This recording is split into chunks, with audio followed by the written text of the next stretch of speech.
झालं.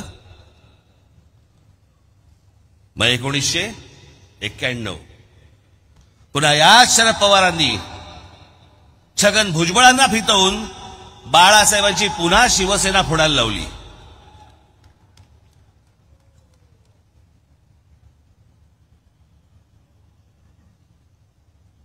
त्याला शिवसेनेचे आमदार फोडण्याचं काम याच शरद पवारांनी केलं होतं.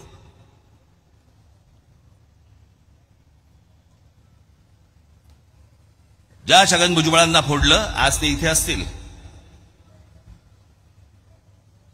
मी आपला काय माझा बाहेरून पाठिंबा आहे त्याच्यामुळे मी काही बोलू शकतो.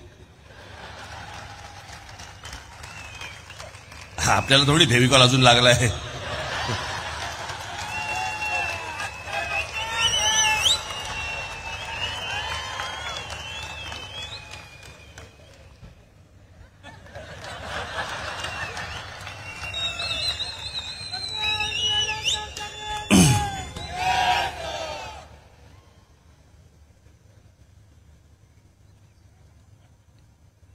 त्याच्यानंतर नारायणराव राणे यांच्याबरोबर आमदार घेऊन काँग्रेसने त्यावेळेला पुन्हा बाळासाहेबांची शिवसेना फोडली.